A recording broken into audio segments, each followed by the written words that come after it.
clase de hoy. Y hoy vamos a seguir, ¿no es cierto?, con las clases de la unidad 2 que corresponden, ¿no es cierto?, a las estructuras reproductivas.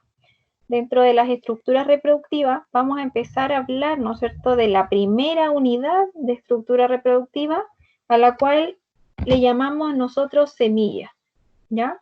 Es importante conocer un poco del concepto de la semilla, y lo hablamos en la clase anterior, y es principalmente reconocer que es una estructura frutal, ¿no es cierto?, tal cual dice acá, que corresponde a la forma que tienen las plantas de propagarse.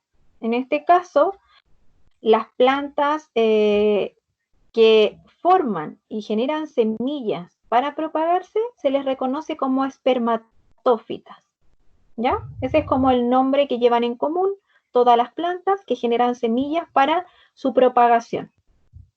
La semilla se produce, ¿no es cierto?, por maduración del óvulo, que es lo que vimos un poquito en la clase anterior, y este óvulo estaba, ¿no es cierto?, dentro de las flores, en el cual encontramos, en este caso, distintos tipos de plantas. También lo mencionamos, ¿verdad? Hay plantas que forman semillas que se les llaman gimnospermas, que están se caracterizan por tener una estructura, ¿no es cierto?, que se le reconoce como un cono, en donde guardan sus óvulos y luego generan sus semillas. Pero en este caso, este óvulo es un óvulo que está desnudo, no tiene una estructura ovárica que lo contenga, como sí lo tienen el grupo de las angiospermas, ¿ya? Y es la que nosotros reconocemos de estos grupos de plantas que generan estructuras florales que contienen en su interior un óvulo, ¿no es cierto?, que está guardado en una estructura floral que generalmente se le reconoce como un ovario, y, ¿no es cierto?, que guarda finalmente estas semillas cuando son germinadas. Una de las cosas importantes que tiene la semilla en este caso, que también lo mencionamos, ¿verdad?, anteriormente, es que en esta semilla está guardado el embrión que luego será, ¿verdad?, la nueva planta cuando ya se desarrolla. Tal cual ustedes pueden verlo en esa imagen, ¿verdad?, que es muy bonita, de cómo se desarrolla desde una semilla en adelante un individuo completo, nuevo, a partir, ¿no es cierto?, de esta semilla que en su interior contiene un embrión, que en este caso es de alguna manera un individuo pequeño, ¿verdad?, chiquitito, con poco desarrollo, pero que trae una cantidad de información en sus células, ¿no es cierto?, que en este caso son las meristemáticas primarias, que van a hacer que este individuo se desarrolle de manera perfecta y completa, ¿ya? Entonces esta semilla tiene una parte que le llamamos embrión, pero ese embrión también necesita alimentarse para hacer este proceso que nosotros vemos en la fotografía. ¿Y de qué se alimenta? De una fuente que tiene dentro la semilla también, ¿ya? Y a esa fuente generalmente se le llama endosperma, que también lo mencionamos. Y además, ese embrión debe tener una protección. ¿Para qué? Para que sea viable en el tiempo. ¿Qué quiere decir? Que sea viable en este caso, que el embrión va a ser capaz, ¿no es cierto?, de estar en un proceso de letargo o de receso, protegido, para esperar el momento preciso e idóneo de generar un nuevo individuo, ¿ya? Cualquier cosa que le pase a ese embrión en un proceso, por ejemplo, tuvo una deshidratación, tuvo una desecación muy alta, el embrión muere y deja de ser viable, ya no es capaz de generar un individuo. Entonces, cuando hablamos de la viabilidad, es la particularidad que va a tener el embrión de generar un nuevo individuo, ¿ya? Y para eso, ¿no es cierto?, para proteger ese embrión, tenemos también unas capas en la semilla que se le llama tegumentos, ¿ya? que protegen el interior de la semilla. Bueno, y a eso nosotros, ¿no es cierto?, mencionamos un poco que teníamos estas capas protectoras que les llamábamos tegmen, ¿no es cierto?, o testa en ese caso, dependiendo de cómo estaban conformadas. Parte de todo esto, ¿no es cierto?, para hablar de una semilla, muchas veces es importante saber algunos orígenes anteriores, algunas cosas, porque vamos a empezar a hablar de óvulos, de ovarios, ¿verdad?, de estructuras florales. Entonces, para eso tenemos que irnos, ¿no es cierto?, a la matriz de todo el conocimiento. Y en este caso vamos a partir un poco reconociendo las estructuras florales, ¿ya? En este caso de una angiosperma, porque como vemos nosotros, tiene una estructura floral completa. Lo primero que vamos a separar acá es que dentro de una flor podemos encontrar un aparato reproductor masculino y un aparato reproductor femenino, ¿ya? Al aparato reproductor masculino le vamos a llamar androceo y al aparato reproductor femenino le llamaremos gineceo, ¿ya? Estos aparatos, ¿no es cierto?, están conformados por distintas partes, tienen distintos compuestos, como estructuras. ¿Podría repetir los nombres de los aparatos reproductores? ¿Sí? Al aparato reproductor masculino se le llama androceo y al femenino se le llama gineceo, con G de gato, gineceo. Al aparato masculino, ¿no es cierto?, le podemos reconocer dos estructuras principales, ¿ya? O sea, perdón, una que tiene dos partes, ¿ya? La estructura masculina entonces está conformada por los estambres, que es estos palitos, ¿no es cierto?, que ustedes ven acá.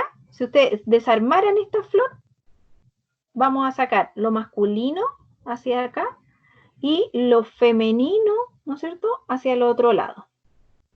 Lo masculino son los estambres, son estos palitos que observamos nosotros, ¿no es cierto?, dentro de una flor. Y lo masculino, o sea, lo femenino, perdón, es lo que aparenta ser como una botella. Toda esa estructura de la botellita es el aparato reproductor femenino. O sea, esta flor, como la vemos acá en la fotografía, es una flor hermafrodita. Contiene ambos sexos en la misma flor. ¿Ya? Luego, ¿sí? Te escucho súper bajito. No todas las flores son iguales. Entonces hay unas flores que son aplastaditas, que no tienen un estigma largo. Claro, son distintas, de todas maneras. Hay muchas flores, entonces son distintas y ellos también, por ejemplo, tienen estigma o existen otro tipo de flores que que no se reproducen sexualmente. O sea, las flores se reproducen sexualmente cuando los gametos masculinos fertilizan los gametos femeninos. A eso le llamamos reproducción sexual, ¿ya? Siempre va a haber gametos cuando hablamos de reproducción sexual. Sin embargo, esta estructura puede variar. Por ejemplo, ustedes pueden encontrar estructuras florales que solamente contienen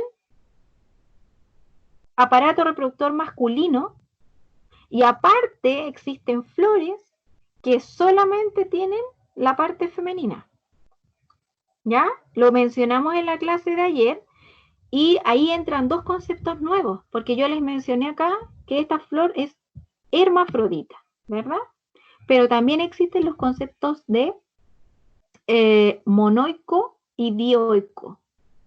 Bueno, cuando hablamos de monoico, encontramos flores masculinas y flores femeninas separadas, pero en un mismo árbol. En un árbol podemos encontrar, por ejemplo, en la parte aérea, las flores masculinas, y en la parte basal encontramos, por ejemplo, las flores femeninas. Eso es un árbol monoico, no es hermafrodita. Sin embargo, también existen otras plantas que presentan las partes masculinas y femeninas en plantas distintas.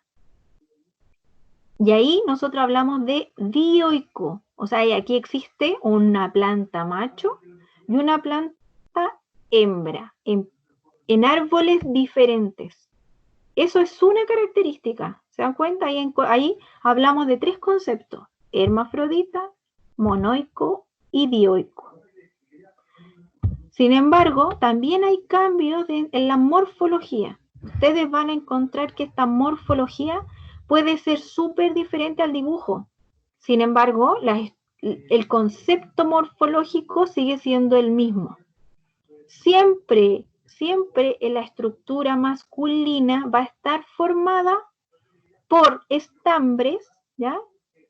Que son un filamento, que es el palito, y esta parte amarillita que uno observa en las puntas, donde está el polen, que se le llama antera. ¿Ya? Pero morfológicamente esto puede ser súper diferente. Hay algunos que son planos y prácticamente uno no ve la antera de diferente del filamento. Hay unos que son muy largos y hay otros que son cortitos.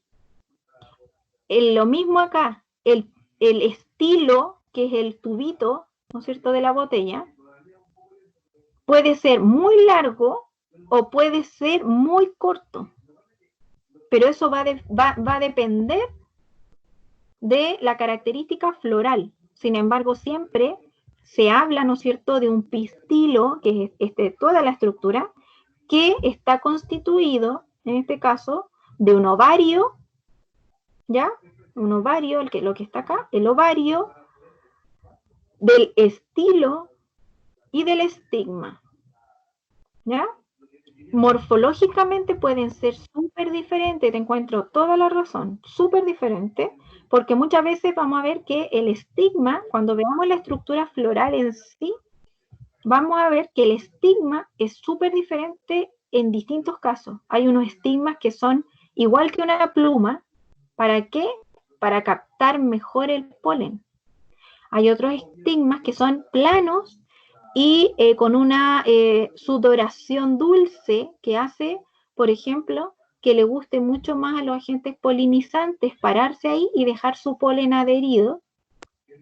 Hay otros que son puntiagudos, ¿ya? Pero eso va a ir directamente relacionado con la morfología de las plantas, ¿ya? Y ustedes, para los que quieran ser como bien investigadores un poco de esto, podrían hoy día sacar flores que todavía hay de algunos arbolitos e investigar cómo es esta estructura floral, ¿ya?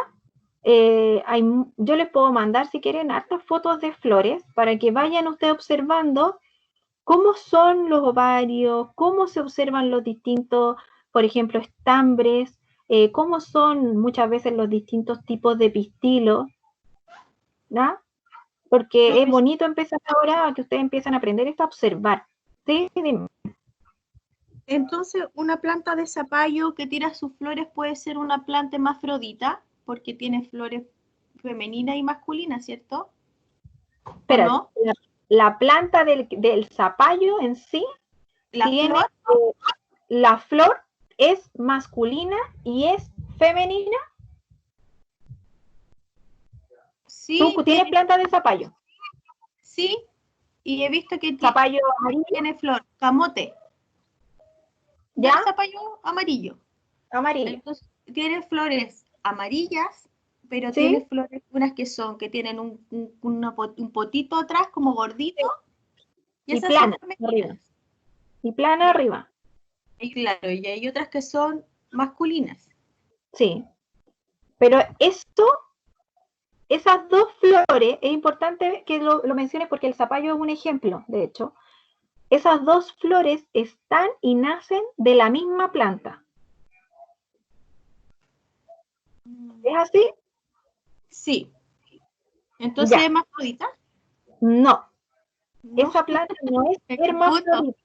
¿Ah? Me confundo, por eso. Por Que no. eso es un concepto que yo lo menciono muchas veces, porque yo sé que se confunden. La planta hermafrodita es la que en una misma flor, en una flor, encontramos ambos sexos. ¿Ya? En el caso del zapallo, que es una planta, un individuo de zapallo, yo planteo una semilla y de esa semilla sale una planta, ¿ya? Esa planta tiene sus sexos separados en flores distintas. Tiene una flor masculina y una flor femenina. Por lo tanto, a esa planta se le dice que es monoica. Ok, ahora me queda más claro. Por ejemplo, si hubiese un zapallo macho, una semilla que da solo macho y una semilla que solo da una hembra, aparte, a eso se le llama entonces dioico. Yo siempre le hablo del individuo, ¿ya? Cuando ustedes ven un individuo es una planta, una planta. Si en una planta hay ambos sexos, juntos o separados, puede ser monoico o hermafrodita, ¿verdad? Tenemos esa opción en un individuo.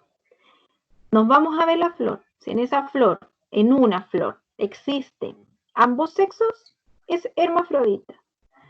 Si observamos solamente un sexo en una flor que es femenina y un sexo en otra flor que es masculina, pero en la misma planta, es monoica.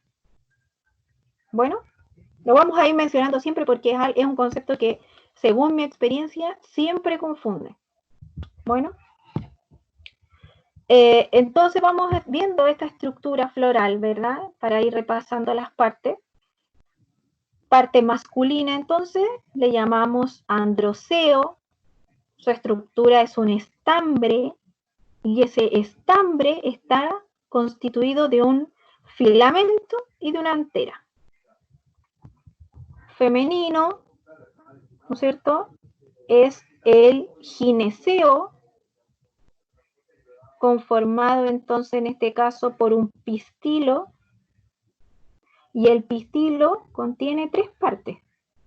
El estigma, que es la punta, el estilo, en este caso, que es el tubito de la botella, y el ovario, que es esta parte gordita, ¿no es cierto?, que contiene dentro los óvulos que luego van a ser fecundados y van a ser semillas. ¿Vamos bien hasta ahí? Esto que le estamos mencionando ahora es la parte fértil de la flor. La parte fértil, ¿verdad? Es la parte femenina y masculina. Sin embargo, esta flor está conformada de otras partes que se les llama partes infértiles. No tienen que ver, ¿no es cierto?, con la reproducción de la planta. Sin embargo, ayudan bastante a que la reproducción, ¿no es cierto?, sea efectiva porque tienen un atractivo para los polinizantes y que principalmente son sus colores.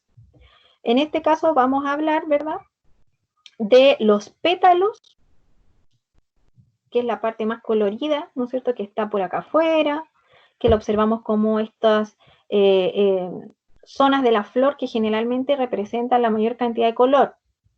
Y también nos queda estas otras estructuras que aparentan ser unas hojitas que siempre están relacionadas, ¿no es cierto?, con la parte basal de los pétalos, que se llaman sépalos. ¿Ya? Luego de eso vamos a observar que los sépalos están unidos muchas veces a una estructura que es gordita acá abajo, ¿ya?, que se llama receptáculo. En algunos casos vamos a ver que este ovario está inmerso dentro del receptáculo y otras veces vamos a ver que el ovario está por sobre el receptáculo, como en la flor. ¿Ya? El ovario, por ejemplo, acá está posado arriba del receptáculo. Pero en otros casos vamos a ver que este ovario está metido aquí adentro, está escondido aquí.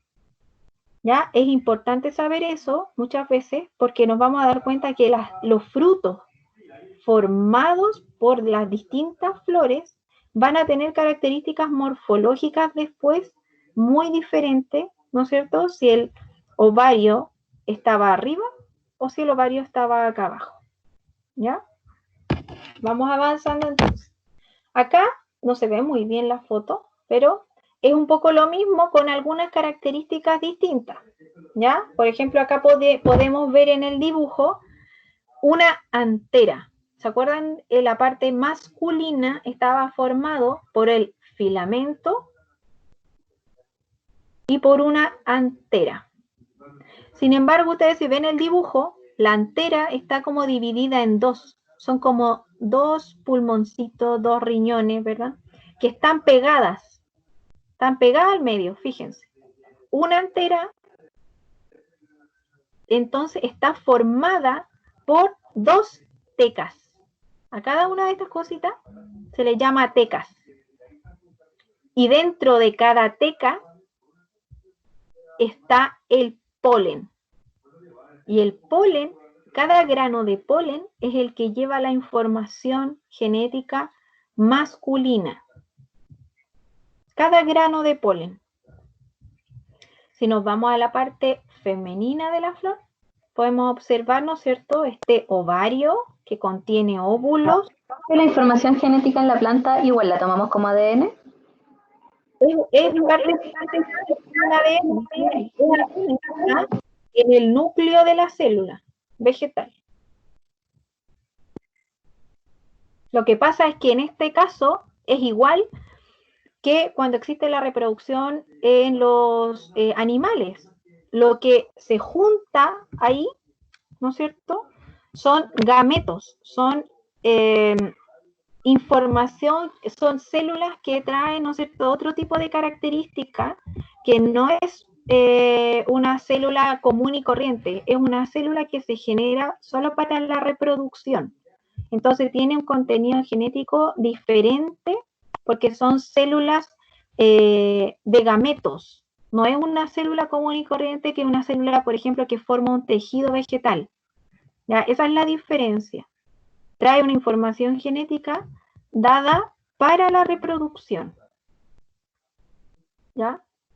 Esa es como un poco la diferencia. Los gametos que nosotros tenemos para la reproducción, que son nuestros, por ejemplo, en las mujeres los óvulos y en los hombres, ¿no es cierto?, es este organismo que se llama espermatozoide, son células, ¿no es cierto?, que traen una información genética que no existe en otras células.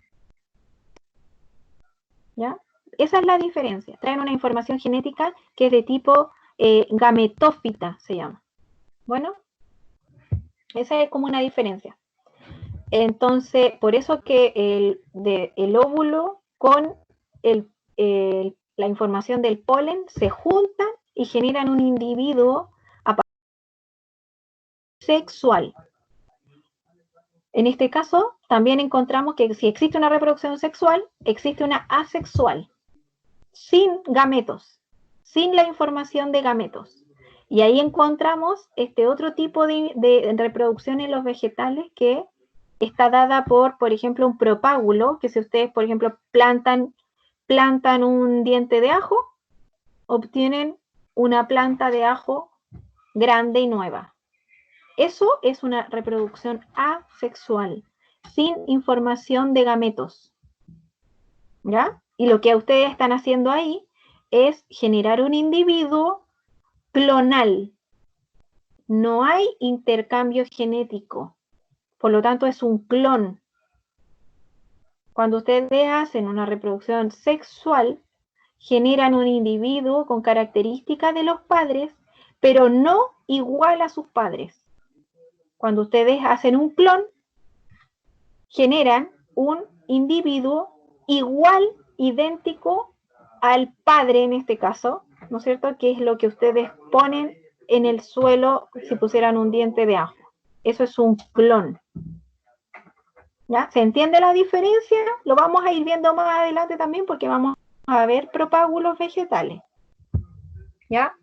Entonces, nosotros vamos a observar acá, ¿no es cierto?, que tenemos los conceptos que mencionamos recién. Tenemos el androceo, que es este conjunto de estambres, que es la parte fértil masculina, ¿verdad? Y tenemos este gineceo, que es, son los pistilos, ¿ya? ¿Por qué? Porque acá vemos un pistilo, pero van a haber flores en las cuales vamos a encontrar varios pistilos, ¿ya? Eso es importante también de mencionar. Y tenemos, ¿no es cierto?, esta parte que se le llama la parte estéril de la flor, que no está directamente relacionada con la formación de nuevos individuos, que a esto le vamos a llamar a todo el resto de la flor, se le llama perianto. ¿Ya? Este perianto entonces va a estar formada por todos los pétalos y los sépalos que están conformando esta flor. ¿Ya? Al conjunto de pétalos se le va a llamar corola. Y al conjunto de sépalos, que son estos verdecitos que están acá abajo, se le llama cáliz. ¿Ya? Eso como concepto, ¿no es cierto?, que incluye las distintas partes de la flor.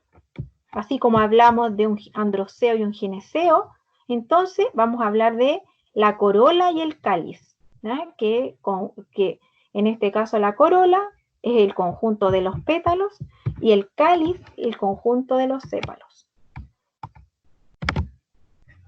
Acá podemos ver, ¿no es cierto?, el proceso que yo les mencionaba anteriormente, que es el proceso de una polinización, que es cuando el polen, ¿no es cierto?, llega al estigma, se posa, se fija en el estigma y comienza un proceso, ¿no es cierto?, que se llama el proceso de la polinización. ¿Por qué hablo del proceso de la polinización? Porque aún no existe la fecundación, sino que es el proceso de la fecundación, en el cual el grano de polen con su información genética que está dentro llega acá, se pega, se adhiere y rápidamente le llega una señal a este polen que dice que tiene que formar un tubo que se llama tubo polínico, ¿ya? Esto lo forma el polen, un tubo polínico, que lo que va a hacer este tubo polínico es dirigir sus gametos, ¿no es cierto?, hasta los gametos femeninos que están dentro acá del ovario, y van a llegar estos gametos femeninos a la fecundación de los gametos, los gametos masculinos llegan a la fecundación de los gametos femeninos. Pero fíjense que acá, entonces, dentro del proceso de polinización se forma un tubo, ¿no es cierto?, polínico que dirige los gametos masculinos a los gametos femeninos. ¿Ya? Fíjense que acá, entonces, abajo, lo que nosotros vemos acá, es por ejemplo, es la foto que yo les mostraba en las clases anteriores, que es cómo se va después a generar la semilla adentro. Esto, si nosotros pudiéramos ver, es igual a como uno ve la típica foto de un útero, ¿no es cierto?, con su ovario, ¿verdad?, con su óvulo posado, ¿no es cierto?, y agarrado. Aquí fíjense que está agarradito de las pieles del ovario, esperando ser fertilizado. En ese caso llega el tubo polínico al óvulo. Todo esto es un óvulo. Los gametos entran al óvulo y lo fertilizan. Cuando esto sucede, recién hablamos de fertilización. ¿Ya? Antes solo es polinización. Llega acá, fertiliza el óvulo, fertiliza sus gametos femeninos y se forman las diferentes partes que tiene dentro la semilla. ¿Ya? Desde aquí en adelante, de la fertilización en adelante, nosotros comenzamos a hablar de lo que es, ¿no es cierto?, una semilla. Acá ya tenemos un gameto, ¿ya?, que es como Es como cuando nosotros hablábamos de la formación también de un bebé, ¿no es cierto? Hablamos de distintas fases. Y generalmente, ¿no es cierto?, uno parte por hablar de una mórula, ¿no es cierto?, de un cigoto, y empieza un desarrollo. En este caso hablamos de lo mismo. Acá nosotros podemos ver que una vez que se genera la primera conexión, ¿no es cierto?, se generan las distintas partes que hemos mencionado anteriormente dentro de la semilla. Puede estar en una parte, por ejemplo, el embrión, en otra parte se va a generar los tegumentos protectores de la semilla y también se va a generar el endospermo que va a nutrir al embrión, ¿ya? Y aquí también vamos a generar, ¿no es cierto?, los distintos partes que encontrábamos en los tegumentos, que era el hilo, el rafe, el micrópilo, ¿ya? Eso lo vamos a ir viendo ahora.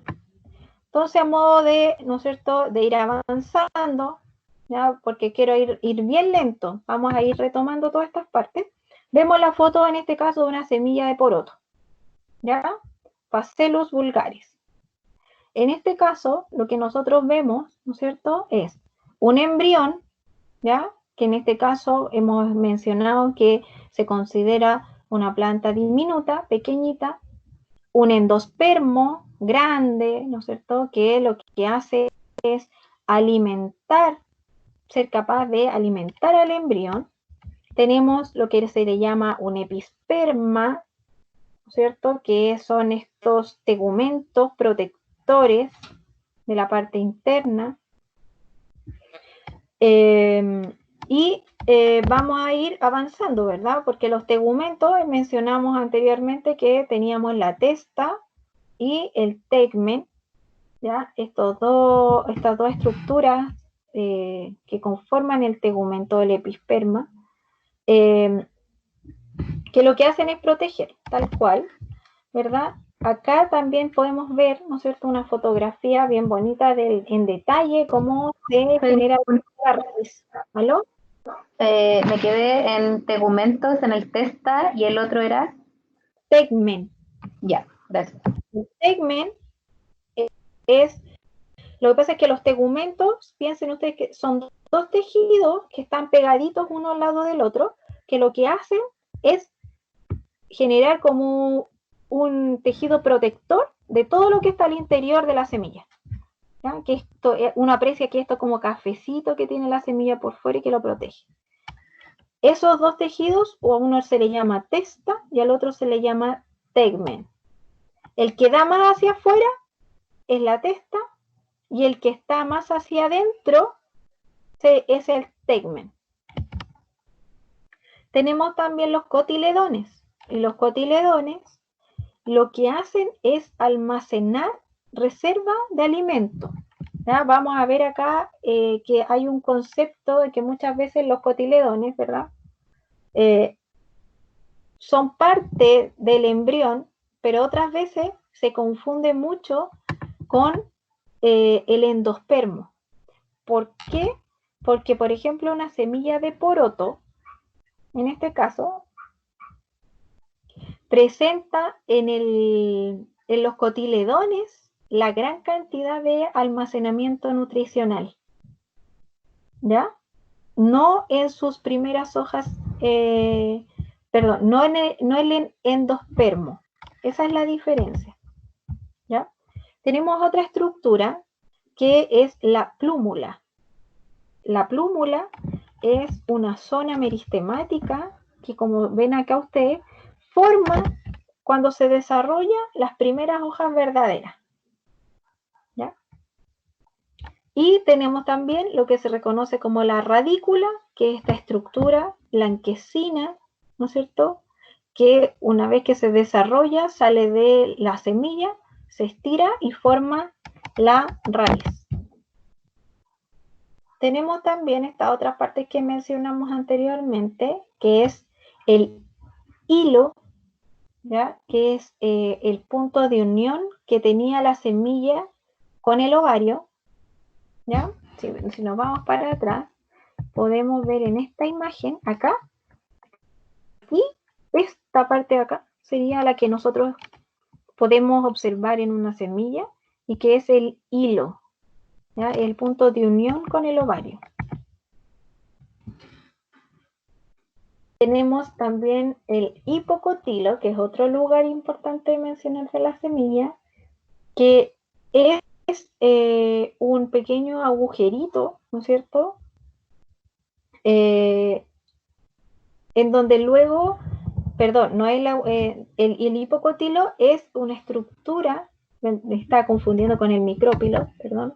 El hipocotilo es una región dentro, ¿no es cierto?, de esta semilla completa que del embrión en general, es la región baja, la parte que está en esta zona, que lo que hace después que este individuo se estira y sale de la semilla es generar, ¿no es cierto?, el primer estiramiento y la separación de la parte aérea con la parte basal primaria. ¿Ya? Después tenemos el epicotilo, que es algo que nosotros vemos una vez que germina la planta, que es la parte superior, lo que está, toda la parte vegetativa que se estira de la plántula sobre los cotiledones. ¿Ya? Lo vamos a ver con más detalle ahora. Fíjense que acá nosotros podemos ver estas estructuras, ¿no es cierto?, que se pueden observar en las distintas semillas. En este caso son estructuras que se les llama apéndices de la semilla, que son simplemente algunos esbozos de estructuras que estaban adheridas a los ovarios, ¿ya? Por ejemplo, acá tenemos el arilo, ya que esta estructura, este apéndice que queda en el maní, y que lo que hace esto es hacer que esto estuviera adherido a las paredes, ¿no es cierto?, también del ovario. Y van quedando estos apéndices cuando caen las semillas. La caráncula es lo mismo, ¿ya? Son apéndices que lo que estaban haciendo era agarrar la semilla del ovario. Acá vemos lo mismo, una foto. Esta foto, o sea, estos dibujos son más bien para que vamos entendiendo de a poquito cómo está todo esto conformado dentro de la semilla, ¿no es cierto? Fíjense acá, esto es un óvulo, ¿no es cierto?, que fue fecundado y generó este embrión en la parte interior. Este embrión que tiene dos pequeños, ¿no es cierto?, cotiledones que presenta una unión.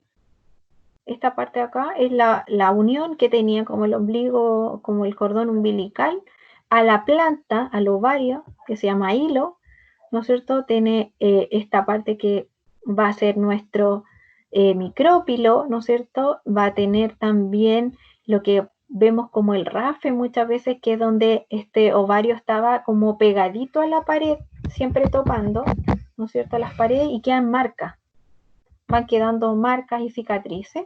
Tenemos también la parte interna de la semilla, luego que es fecundada, en donde vemos las zonas nutricionales, donde vemos el endosperma, vemos los tegumentos que se comienzan a formar, ¿no es cierto?, el tegumento interno y el tegumento externo, que a eso le vamos a llamar testa y tegmen, ¿verdad? En este caso, en la foto de acá abajo, podemos ver un poco mejor la semilla ya, ¿no es cierto?, más formada, más desarrollada, con las distintas partes, ¿ya? Y acá quería mencionar un poco la diferencia que yo les mencioné acá, que esto era un embrión con dos cotiledones.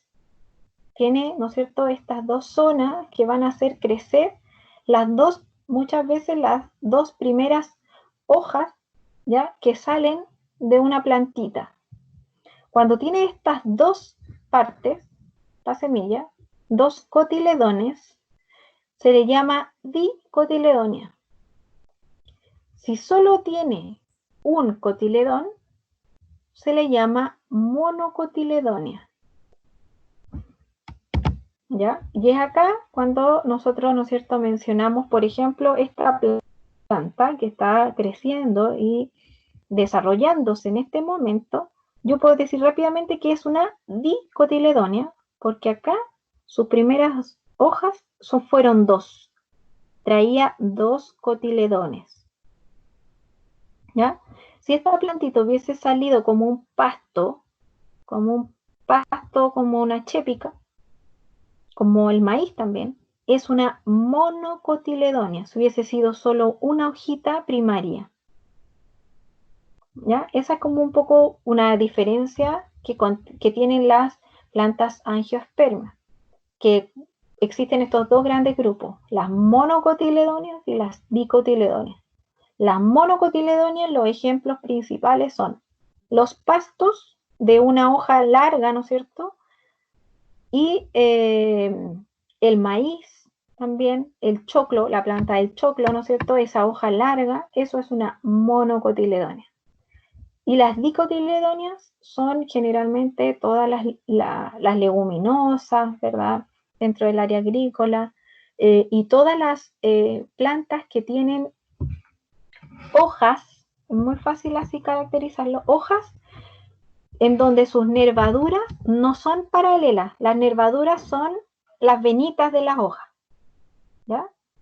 Si esas nervaduras son todas paralelas, o sea, ninguna se cruza, esa es una característica de las plantas monocotiledóneas, ¿ya? Sus nervaduras. Si sus nervaduras, si sus venitas en la hoja se cruzan, se entrecruzan como una palma de una mano, por ejemplo, si uno la abriera, como una hoja de parra, eso es la característica de una planta dicotiledónea, ¿ya? Y es simplemente una característica que es morfológica. A partir, ¿no es cierto?, de estos temas que estamos conversando, hablando, también aparecen conceptos como las semillas que son albuminosas y algunas semillas que son exalbuminosas. Estas palabras tienen que ver con cómo guarda la semilla sus reservas nutricionales, ¿ya? Y acá vamos a encontrar dos grandes grupos. Las primeras, que son las albuminosas, que almacenan sus reservas dentro de la semilla en el endospermo, en este, ¿no es cierto?, en esta sustancia que envuelve al embrión, ¿no es cierto?, que generalmente, ¿no es cierto?, tiene una gran cantidad de almidón muchas veces y que le da la primera fuerza para la germinación. Entonces las semillas que son albuminosas almacenan sus reservas en el endospermo. Pero hay algunas que no lo guardan en el endospermo, lo guardan en los cotiledones. Entonces tienen grandes cotiledones en donde almacenan todas sus reservas nutricionales, ¿ya? A esas se le llama exalbuminosas, fuera, ¿no es cierto?, del endospermo. Y es acá cuando toma importancia muchas veces el poder nutricional que tienen algunas semillas, porque muchas veces nosotros no nos comemos la parte más nutricional de una semilla. En ese caso, por ejemplo, el poroto, la semilla de poroto, es una exalbuminosa porque reserva la mayor cantidad de nutrientes, ¿no es cierto? Lo almacena en los cotiledones, que eso es lo que uno se come del poroto, ¿no? Sin embargo, hay otras semillas que uno elimina el endospermo y se come, por ejemplo, solamente una. ¿Sí? ¿Y los dientes de dragón? ¿No? El diente de dragón, lo que uno come en general es no es una semilla, sino que es la plántula germinada. Es un proceso de germinación lo que uno come, ¿ya? Porque se parece al dibujo que tiene ahí, por eso le pregunté. Claro, eso es tal cual. Lo que nosotros nos comemos en ese caso es una planta que está en un proceso de germinación. Y se ha comprobado muchas veces que el proceso de la germinación es la mejor manera de administrar los nutrientes de una semilla. Por lo mismo, porque muchas veces nosotros eliminamos gran parte de la parte nutricional de una semilla, quedándonos solamente, ¿no es cierto?, con algunas características que son más que nada, por ejemplo, para la harina, cosas así, pero se pierde muchas veces la parte nutricional. Entonces, mucha gente se alimenta de semillas germinadas porque de esa manera aprovecha la mejor forma, ¿no es cierto?, de obtener la nutrición que nos entrega la semilla. De la mejor manera, los minerales, ¿no es cierto?, el azúcar que entrega. Y es una manera de alimentarse de semillas germinadas. ¿Ya? También hay otro concepto que es importante entenderlo y mencionarlo, que generalmente las yemas, así como estructura reproductiva, no sé, o en realidad estado de latencia de un vegetal, las semillas también... ¿Te traigo jugo? ¿Aló? ¿Alguien quiere preguntar algo? Las semillas presentan estados de latencia. ¿Qué quiere decir esto? Que pueden estar por mucho tiempo sin germinar, esperando, ¿no es cierto?, la mejor condición para germinar y llegar, ¿no es cierto?, a generar un individuo sano, entero, ¿verdad?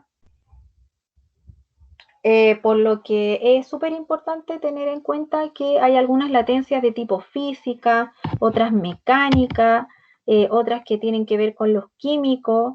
Se los voy a dejar como texto más que nada porque es importante entender que estas latencias pueden estar relacionadas con química, con temas meteorológicos, morfológicos, ¿ya? Cuando inhiben de alguna manera el desarrollo de la nueva planta, ¿ya?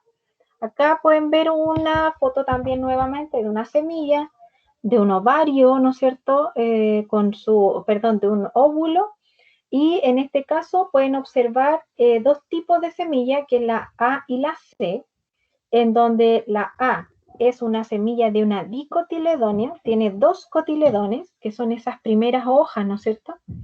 Y además tenemos en la C una semilla de una monocotiledónea, principalmente porque presenta un cotiledón, ¿ya? Acá nosotros podemos ver ambos ejemplos nuevamente, ¿ya? Una monocotiledónea en la parte aérea, en donde fíjense cómo son las primeras hojas, son planas, tiene una gran primera hoja, y en la parte de abajo es una dicotiledónea que presenta dos cotiledones al momento de salir. Fíjense que esos cotiledones después, ¿no es cierto?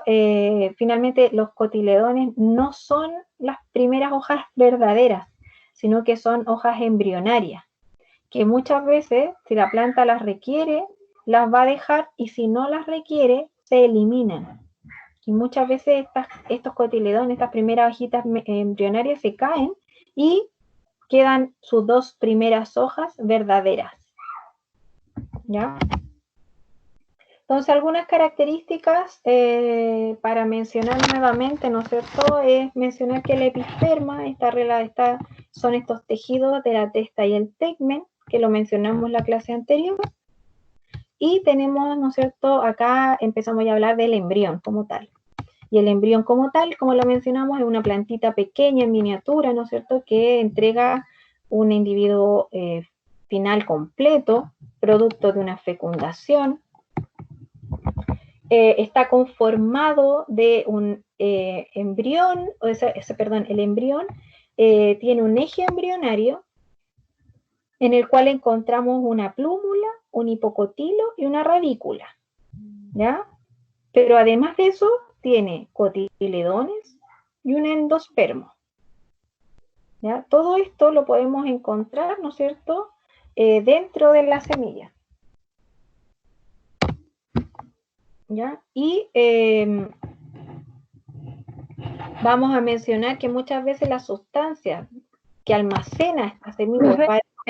¿Podría poner esa misma? Gracias.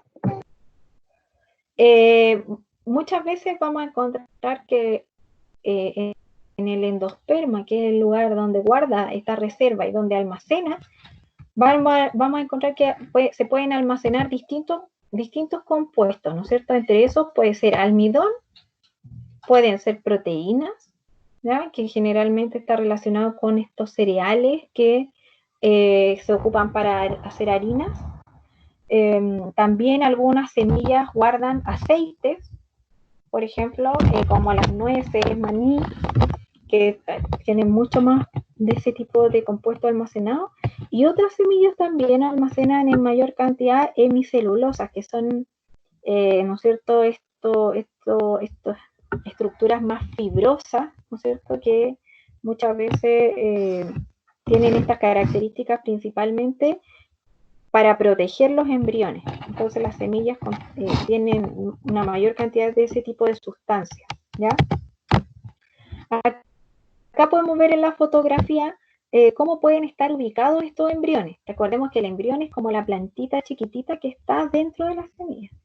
Pueden estar muy pequeños dentro de la semilla, como algunos ocupando una gran cantidad del espacio de la semilla, ¿ya? Algunos son embriones muy grandes dentro, sin embargo otros son bastante pequeñitos, ¿ya? Pueden estar posicionados hacia un lado, pueden estar posicionados hacia el centro, de manera lineal, de manera axial, dejando, ¿no es cierto?, como bordeando y dejando un espacio al medio, o simplemente, ¿no es cierto?, ser más bien englobado y ocupar prácticamente todo el espacio de la semilla.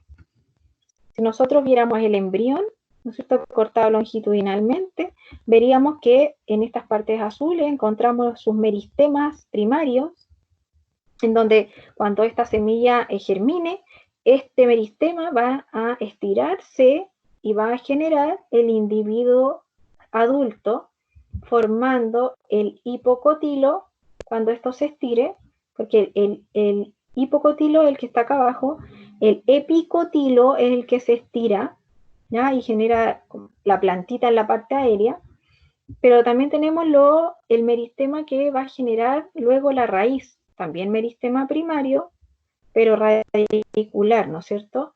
Entonces esto va a generar la radícula después, cuando esto se estire.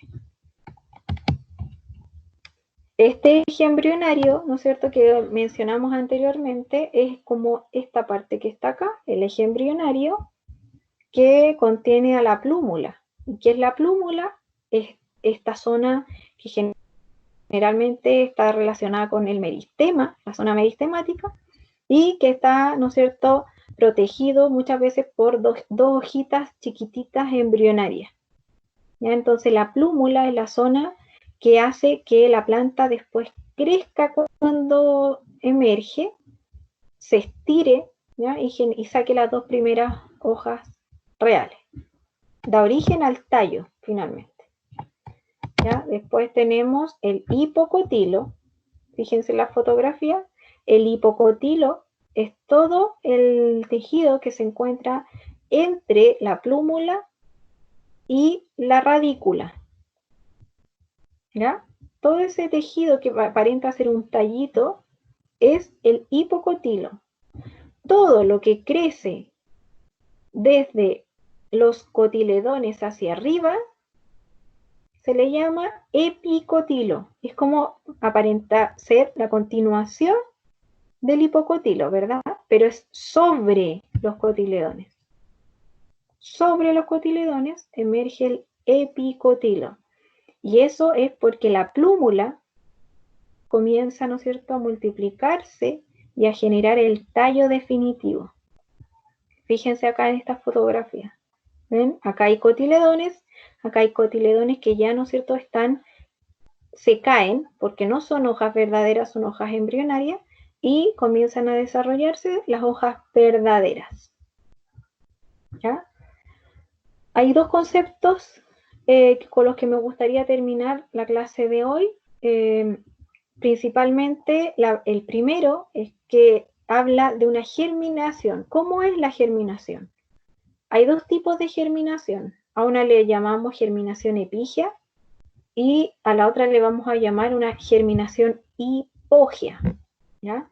Cuando hablamos de hipo, siempre es como abajo, para que más o menos lo reconozcan como palabra. Y epi, por arriba. ¿Ya? Entonces, si nos vamos a ese origen del concepto, podríamos decir que cuando hablamos de una germinación epígea, es cuando el hipocotilo, que es esta parte de acá, ¿no es cierto?, empuja los cotiledones hacia la superficie de la tierra. Los saca, así como esto que ustedes están viendo acá. Los saca de la tierra y, ¿no es cierto?, los suelta acá arriba.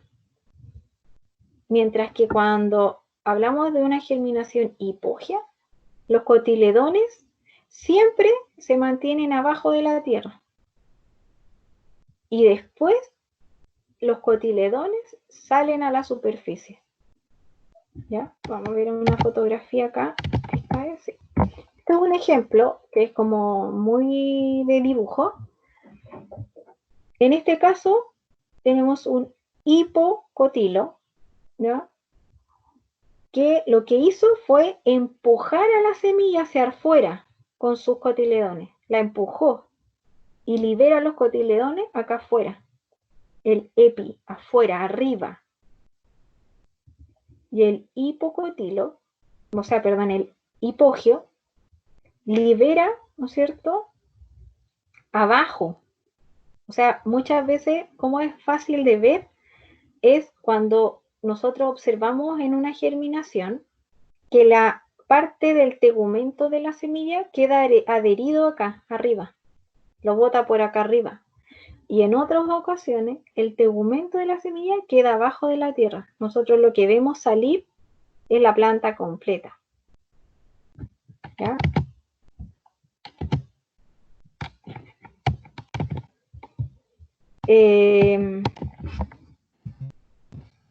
A ver, déjenme ver. Terminemos esto mejor. Entonces tenemos acá la radícula, ¿no es cierto?, que tal cual como lo ven acá en el dibujo, es esta primera porción de raíz que sale al exterior, ¿ya? Y que lo que hace es comenzar, ¿no es cierto?, a la hidratación y a la absorción de los primeros minerales de la tierra, en el caso de la planta. Entonces, esta radícula de alguna manera comienza a dar soporte a esta planta, ¿ya?, en la tierra. Tenemos estos cotiledones, que son estas dos hojas embrionarias, que se reconocen bastante bien cuando uno puede ver la semilla, si la semilla es grande, y se insertan, ¿no es cierto?, en el nudo embrionario, que están siendo parte del embrión, siempre por debajo de la plúmula, ¿no es cierto?, protegiendo al meristema primario que después forma la planta adulta. En el caso, como les mencionaba yo anteriormente, las plantas que son exoalbúminas contienen la gran cantidad del nutriente en estas dos hojas, ¿ya?, como el poroto, en este caso, que es uno de los más conocidos en realidad, de los ejemplos más fáciles de mencionar, en donde el endospermo que tiene dentro la semilla es muy chiquitito, porque prácticamente todos los nutrientes que tiene esa semilla están acá en los cotiledones, ¿ya?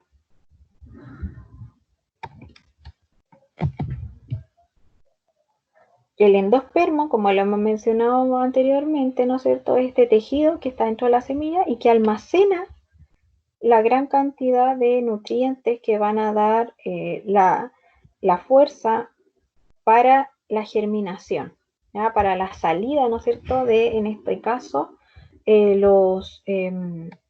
la planta en sí.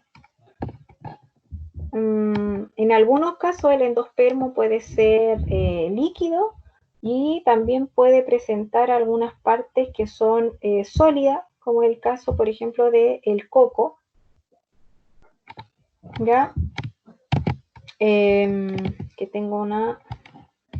Aquí tengo esta foto, que en este caso el endosperma tiene dos partes, ¿no es cierto? Presenta el coco, te presenta un embrión muy chiquitito, y prácticamente todo lo que está dentro, ¿verdad?, es endospermo de dos tipos: el endospermo líquido, que es el típico del agua de coco, ¿ya?, y el endospermo que es sólido, que es como lo que nosotros sacamos de la ralladura del coco, ¿ya? Eso es todo, es endospermo. todo lo que está por fuera del endospermo son los tegumentos protectores, ¿ya? Y lo que está después por fuera, mucho más afuera, ¿no es cierto? Son las capas de la semilla, las capas más externas. ¿Ya? Pero este es un caso bastante particular en donde encuentran ustedes que el endosperma tiene dos tipos de textura, unos líquidos y unos más bien carnoso o duro. ¿Ya? Principalmente dejarlos para terminar un poco con este dibujo que yo lo encuentro súper bonito, pensando en que nosotros estamos hoy día estudiando algo que es la naturaleza y que de alguna manera está perfectamente demostrado, ¿no es cierto?, que es una ciencia perfecta. Hay un equilibrio natural en donde todos los agentes del ecosistema estamos, ¿no es cierto?, influenciando para que esto también sea, ¿no es cierto?, longevo en el tiempo, que sea ojalá no destruido. Ya eso es como lo principal, con lo cual yo me gustaría despedirme de esta clase de hoy. Les dejo acá unas referencias bibliográficas que pueden utilizar. Yo voy a tratar de mandarle unos videos más de apoyo para que vayan viendo esto y lo vayan interiorizando cada vez más.